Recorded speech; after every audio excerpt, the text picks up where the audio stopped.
Right then, welcome back to the channel. First match back post a little international break where it seems like the world finally caught on to the absolute talent that is Kobbie Mainoo.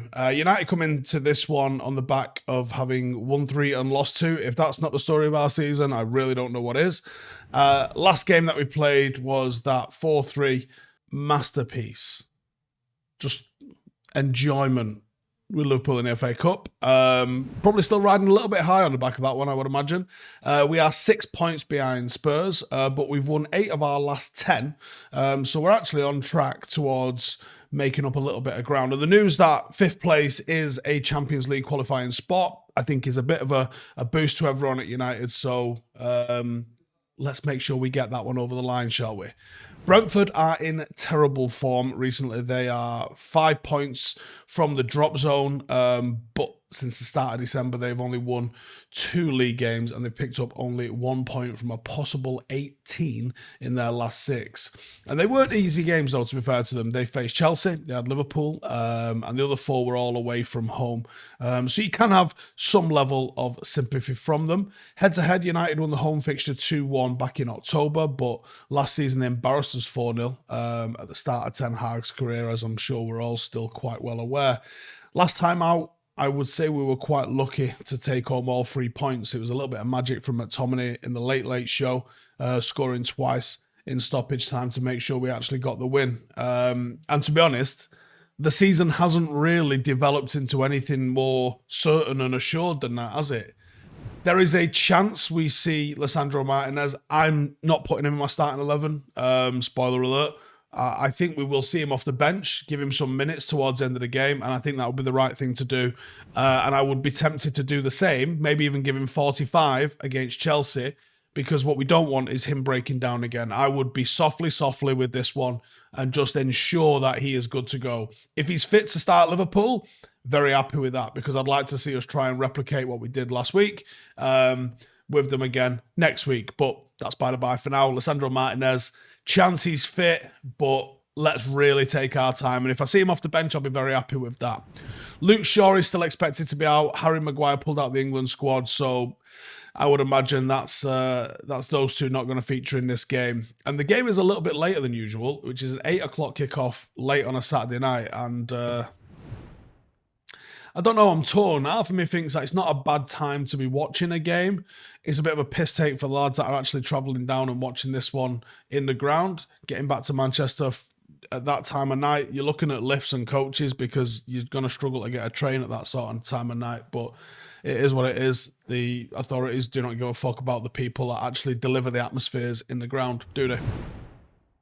How do they play? So Brentford's philosophy relies on effective player positioning and playing systematically through triangles, which sounds really, really simple, but it's actually really not.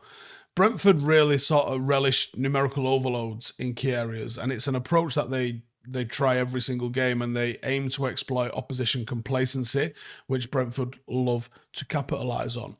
One thing is for sure, they will switch between formations. They will sometimes look like they're in a 3-5-2 and sometimes look like they're in a 4-3-3.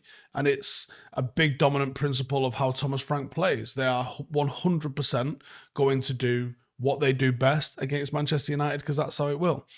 With the 3-5-2 in mind, they're going to prefer to sit deeper, attract pressure, and look to try and find outlets when they win the ball back. That's what they're all about. And that's one of those things that will cause United no end of problems, because we are so bad on the transition at the moment, I think it's fair to say. That's what I'm worried about in this match. The shape will be similar in either system. They try and maintain the width, and depth is essential because they do go direct with it. It's very vertical. They try and catch opponents off guard and maximise the space in behind the back line with lots of forward runners, which is, as we've seen multiple times this season, a problem for United. It's a 3+3 early in the build-up. They'll use Flecken as a bit of a third centre-half, and they'll try and keep the fullbacks wide with Norgard trying to come as a pivot. Probably the most common player to get on the ball in the build-up, but Norgard has been recovering from an injury, so replacing him has been Jensen, and he seems to drop in alongside Norgard. to sort of create an extra overload. Missing Norgard was fatal for them against Burnley, where they lost 2-1. And I think it's an important distinction for Brentford that they are not afraid to go long if the opposition presses a bit on top, and they'll rely on their athleticism. And Ivan Toney's return has made them very, very effective when doing that. This season, Brentford have been most notable for underperforming their XG. They've scored 40 goals, but they're expected to have scored about 45. And if you look at some of the chances that they've missed, you can start to see why Brentford could damage us by doing their jobs, especially if they get firing against us. And last season's 4-0 shows what they can do once they do start firing. And I'd say, in spite of all that, Brentford do struggle to move the ball with those short passing combinations, even though it's what they're trying to do. They're not amazing at it. They seem to lack the quality that is required to be a sort of possession-based team and play that sort of football. They're much more effective when they go direct with it, and that's when they can hurt you. Starting 11, I'm expecting this. And the star man, of course, is Ivan Toney for me.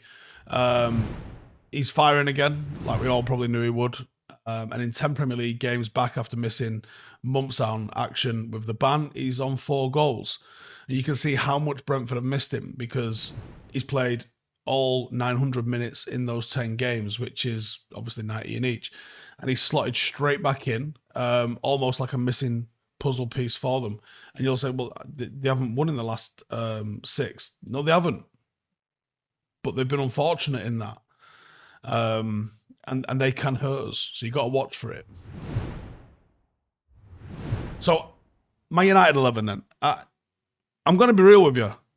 This team pretty much picks itself on the sheer availabilities of who we've got. Now, we've talked about Harry Amas potentially getting a go. I would not be surprised to see him on the bench in this one. Alongside Martinez, who I think definitely is on a bench in this one. But I go Onana, Wan-Bissaka at left back, Dalot, Varane and Lindelof. I'd love to throw another midfielder in here, but that midfielder doesn't exist. And I'm sorry, it is not Amrabat for whatever reason. That has been an awful signing for us this year, and I had such high hopes of him. I don't actually understand what has happened. There's such a progressive player in Serie A and just completely non-existent in the United shirt. So McTominay and Mainu, which is not going to help with how transitional this game's going to be, but it is what it is. Garnacho, Højlund and Rashford up front. What else do we have? As always, this is brought to you by our friends at Parimatch. Every single preview, they've been supporting us throughout this season.